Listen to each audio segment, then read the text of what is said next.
दादा, पंढरपूर बसस्थानकावर मोठ्या प्रमाणात दुर्गंधीचं साम्राज्य असतं. इथं बाहेर प्रवेशद्वारात सुद्धा मोठ्या प्रमाणात घाणीचं साम्राज्य दिसून येतं आहे. या ठिकाणचे बाहेरचे गाळेधारक आणि आतील या ठिकाणी येणारे प्रवासी सातत्याने नाराजी व्यक्त करीत आले होते. माध्यमातून बातम्या आल्या होत्या. आज आपण आत्मसात भेट दिली. बऱ्याचशा प्रवाशांच्या या निमित्तानं तक्रारी होत्या. शिवाय बऱ्याचशा आपल्या प्रिंट मीडिया किंवा सर्व मीडियानी या निमित्तानं मलाही वारंवार सांगितलं होतं. त्यामुळं आज या ठिकाणी माननीय प्रांत अधिकारी साहेब, DYSP साहेब, PI, सर्व अधिकारी, नगरपालिकेचे सर्व अधिकारी आणि बसस्थानकाचे अधिकारी यांच्यासमवेत आम्ही सगळे आज पाहणी केली. बऱ्याच ठिकाणी जशा मीडियानी बातम्या दिल्या होत्या किंवा प्रवाशांच्या तक्रारी होत्या ह्या आज आम्ही प्रत्यक्षात बघितलेल्या आहेत. नक्कीच येणाऱ्या 8-10 दिवसांमध्ये या सगळ्या कारवाई पूर्ण करून आपलं बस स्टँड, आपलं पंढरपूरचं बसस्थानक हे चांगल्या पद्धतीनं स्वच्छतेचं आज होतं आहे. कारण इथे असणारे कॉन्ट्रॅक्टर काम करत नाहीत. बऱ्याचशा अडचणी या निमित्तानं होत्यात. या अडचणी येणाऱ्या 8-10 दिवसात पूर्ण करून बसस्थानक चांगल्या पद्धतीनं एक स्वच्छता करून बसस्थानकाची निगा चांगल्या पद्धतीनं होईल, जेणेकरून प्रवाशांना कुठल्याही पद्धतीची गैरसोय होणार नाही याची काळजी 100% घेतली जाईल. या ठिकाणी वारंवार चोरीच्या घटना घडत आहेत. महिला प्रवाशांना त्याचा खूप मोठा फटका बऱ्याच वेळा सहन करावा लागलेला आहे. या ठिकाणी प्लॅटफॉर्मवर जे कॅमेरे बसवलेत परिवहन विभागानं, त्या कॅमेऱ्याची क्षमता अतिशय क्षीण असल्यामुळं त्याच्यामध्ये लांबचं व्हिजनच कव्हर होत नाही. यापूर्वी आताच DYSP साहेब, PI साहेबांनी आता सांगितलं की या कॅमेऱ्याची आपण म्हणताय ते अगदी बरोबर आहे. आता बसस्थानकाचे प्रमुख यांच्याशी मीही बोलतो आहे. जर तसं त्यांच्या कॅमेऱ्याची सिस्टम समजा काही त्यामध्ये तफावत होत असेल तर आम्ही नाविन्यपूर्णमध्ये असेल किंवा वेगळ्या निधीतून त्या ठिकाणी याची सोय करू आणि तशा काही व्यवस्था असतील, अजून कॅमेरा असतील, स्पीकरची सिस्टम असेल तर बसस्थानकामध्ये 100% पूर्ण करू. त्याचा पंढरपूर नगरपालिकेकडून शहरामध्ये दीनदयाळ उपाध्याय उपजीविका अभियान राबवलं जातं. याच्यामार्फत माऊली बेगर निवास येथे जे शहरामध्ये येणारे बेगर आहेत किंवा भिक्षकरी आहेत त्यांना त्या ठिकाणी आसरा देणे, त्यांचा 1-2 दिवस निवाची सोय करणे आणि पाठवून देणे अशी एक अपेक्षा व्यक्त केली जात होती. तत्कालीन जिल्हाधिकारी राजेंद्र भोसले यांनी पंढरपूर शहर हे भिक्षकरी मुक्त करा असा एक आदेश दिलेला होता. आज बसस्थानकाच्या परिसरात मोठ्या प्रमाणात भिक्षकऱ्यांचा वावर आहे. त्यात वृद्ध, निराधार आहेत, अतिशय वृद्ध आहेत, आजारी भिक्षकरीसुद्धा इथं पडून असतात. याबाबत काय सूचना करणार आहे का? नक्कीच आपण म्हणला त्याला मीही सहमत आहे की कालची वारी आज प्रशासनाने, माननीय कलेक्टर महोदयाने आणि सर्व प्रशासनाने चांगल्या पद्धतीची वारी या निमित्तानं माननीय मुख्यमंत्री, उपमुख्यमंत्री यांच्या आदेशाने चांगल्या पद्धतीनं वारी आज झाली. वारीमध्ये आपण सालाबादप्रमाणे या निमित्तानं आपण वारीचं बघतो आहे. पण यावेळची स्वच्छता, वारकऱ्यांना मिळणाऱ्या सुविधा ह्या चांगल्या प्रमाणात मिळाल्या. बऱ्याचशा वारकऱ्यांनी त्याबद्दल त्यांचंही मनोगत त्यांनी सांगितलं की अशा सुविधा मिळाल्या.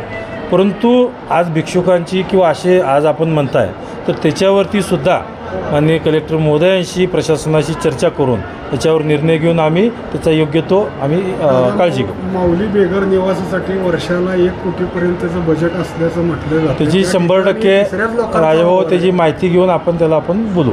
स्टँडवर इथं बऱ्याच वेळा म्हणजे स्टँडचा आकारमान आणि इथे येणाऱ्या गाड्यांची संख्या, प्रवाशांची संख्या संपूर्ण महाराष्ट्रातून प्रवासी येतात. पण स्टँड ड्युटीला जे कॉन्स्टेबल असतील किंवा पोलीस प्रशासनाकडून जी काही व्यवस्था केली असेल ती पुरेशी नाही आहे असं बऱ्याच प्रवाशांचं मत आहे. ती वाढवण्यासंदर्भात पोलीस प्रशासनाला काय सूचना दिल्या? आत्ताच यांची चर्चा DYSP साहेबांची चर्चा झाली. 5 कर्मचारी या ठिकाणी आहेत. सतत ते सगळीकडे फिरत असतात.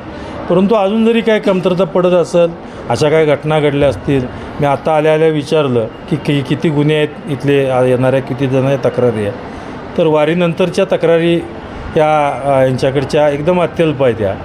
आणि नक्कीच जरी कर्मचारी अजून कमी पडत असतील तर आपण ते त्या ठिकाणी आपण अजून देऊ. दादा, या ठिकाणी भेट दिल्यात या अनुषंगानेच एक प्रश्न की पंढरपूर बसस्थानकासाठी इलेक्ट्रिक बस उपलब्ध व्हाव्यात यासाठी आपण पाठपुरावा करताय मागील काही महिन्यापासून. काय सकारात्मक निर्णय होईल का?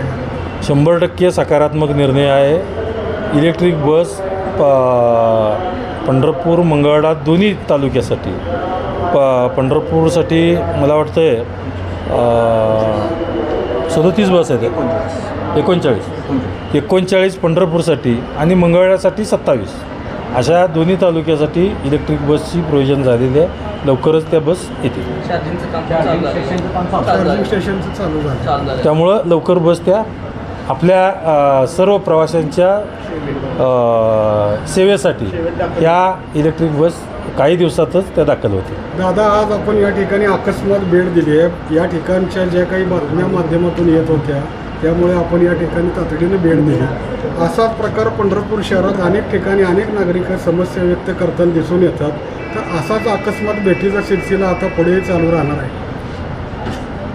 राजेभाऊ, आपण बघताय, आपण कधी सांगितलं किंवा आपण सांगितलं किंवा मीडियाने सांगू द्या किंवा कुठल्याही लोकांनी सांगू द्या, त्या ठिकाणी जेवढ्या शक्य होईल तेवढ्या लवकर मी पोचतो आहे. आजही एक मीडियाच्या माध्यमातून आज मला वाटतं आपल्याच पेपरला का कोणाच्या पेपरला मी बघितलं नाही, परंतु ती बातमीही बघितली होती.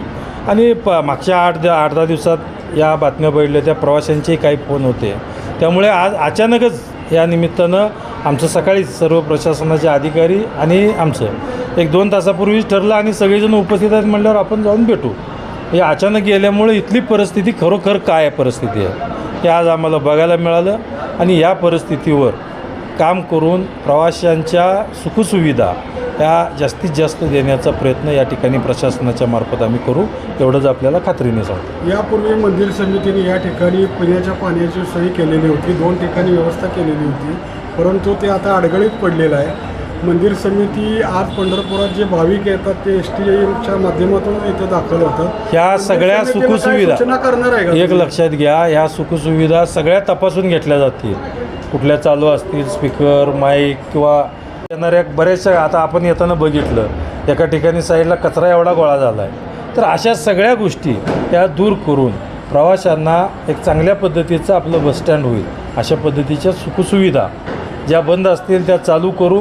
आणि ज्या जिथं सफाई नसेल तर त्या ठिकाणी सफाईचं काम चांगल्या प्रमाणात करण्याचं काम येणाऱ्या 8 दिवसात प्रत्येक ह्याचा आढावा घेऊन माननीय प्रांत अधिकारी आपल्या समवेतच आहेत.